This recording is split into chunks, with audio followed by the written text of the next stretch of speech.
عمران خان کے تمام انسانی اور آئینی حقوق سلب کر لیے گئے، سائفر کیس کا ٹرائل جیل میں کرنے کا حکم آ گیا۔ چیئرمین تحریک انصاف اور سابق وزیر اعظم عمران خان کی غیر قانونی قید کو آج 59 روز گزر چکے ہیں۔ 59 روز سے مسلسل عمران خان کے آئینی اور انسانی حقوق سلب کیے جا رہے ہیں۔ سائفر کیس کا ٹرائل بھی اڈیالہ جیل کے بند کمرے میں کرنے کا حکم آ گیا ہے۔ چیئرمین عمران خان کے وکلاء نے اس فیصلے پر شدید رد عمل دیا ہے۔ وکلاء کا کہنا ہے کہ عمران خان کی تصویر منظر عام پر آنے کے خوف سے یہ سب کیا جا رہا ہے۔ پاکستان تحریک انصاف نے جیل میں ٹرائل کا وزارت قانون کا نوٹیفیکیشن مسترد کر دیا۔ جیل میں ٹرائل کے حوالے سے وزارت قانون کا نوٹیفیکیشن فیئر ٹرائل کی صریح خلاف ورزی ہے، جسے کسی طور پر قبول نہیں کیا جائے گا۔ دستور کا آرٹیکل 10A ہر شہری کو منصفانہ سماعت کا حق دیتا ہے، تو شیخانہ کی طرح سائفر کے معاملے پر قائم من گھڑت مقدمے میں بھی پہلے سے طے شدہ فیصلے کے مطابق ٹرائل کو نہایت عجلت میں ایک خاص انداز میں آگے بڑھایا جا رہا ہے۔ عمران خان سے اڈیالہ جیل میں ان کی اہلیہ اور ہمشیرہ کی ملاقات۔ چیئرمین عمران خان سے آج اڈیالہ جیل میں ان کی اہلیہ اور ہمشیرہ کی ملاقات ہوئی۔ وکلاء کے اطلاعات کے مطابق عمران خان کو گزشتہ رات مزید چھوٹے سیل میں منتقل کر دیا گیا ہے، جو کہ انسانی حقوق کی کھلی توہین ہے۔ عمران خان کی نیب عدالت سے خارج ہونے والی ضمانتیں بھی ہائی کورٹ میں چیلنج کر دی گئیں۔ چیئرمین عمران خان کے وکلاء نے نیب عدالت سے القادر ٹرسٹ اور توشہ خانہ کیس میں خارج ہونے والی دونوں ضمانتوں کے خلاف بھی درخواست آج اسلام آباد ہائی کورٹ میں دائر کر دی ہیں۔ وکلاء کا کہنا ہے کہ دیگر 9 کیسز کی طرح ان 2 کیسز میں بھی عمران خان کی ضمانتیں جلد بحال ہو جائیں گی۔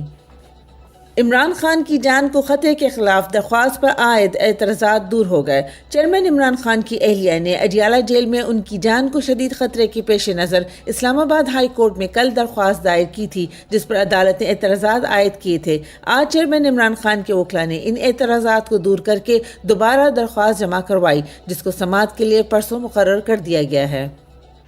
سندھ ہائی کورٹ میں عثمان ڈار اغوا کیس کی سماعت۔ رہنما تحریک انصاف عثمان ڈار کو کراچی سے تقریباً 2 ہفتے قبل اغوا کیا گیا اور تاحال کسی عدالت میں پیش نہیں کیا گیا۔ عثمان ڈار کی بازیابی کے لیے ان کے وکلاء نے سندھ ہائی کورٹ میں درخواست دائر کی، جس پر آج سماعت ہوئی۔ عدالت نے پولیس پر برہمی کا اظہار کرتے ہوئے آج ہی عثمان ڈار کے اغوا کا مقدمہ درج کرنے کا حکم دیا۔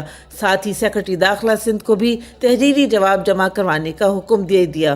سماعت 18 اکتوبر تک ملتوی۔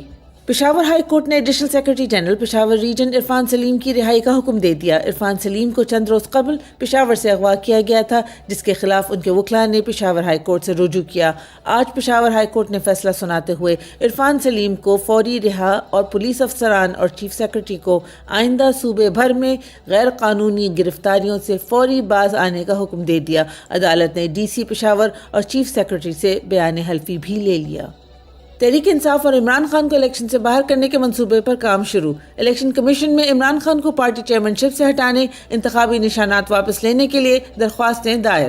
الیکشن کمیشن درخواستوں پر ابتدائی سماعت 10 اکتوبر کو کرے گا۔ خالد محمود خان، محمد اون ثقلین کی طرف سے درخواستیں دی گئیں، جس میں کہا گیا عمران خان توشہ خانہ کیس میں نااہل ہوئے، اس لیے پارٹی عہدے سے ہٹایا جائے، اور پی ٹی آئی نے ممنوعہ ذرائع سے فنڈنگ لی، اس لیے انتخابی نشان واپس لیا جائے۔ نگراں حکومت کا عوام کو بجلی کا ایک اور جھٹکا۔ نگران حکومت نے بجلی 3 روپے 28 پیسے مزید مہنگی کر دی۔ نیپرا نے وفاقی حکومت کی منظوری کے بعد نوٹیفیکیشن جاری کر دیا۔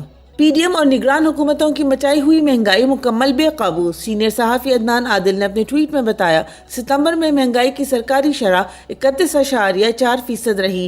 ماہرین معیشت کے مطابق اگر مہنگائی کی شرح 30% ہو جائے تو پاکستان میں 2.25 کروڑ افراد غربت کی لکیر سے نیچے چلے جاتے ہیں۔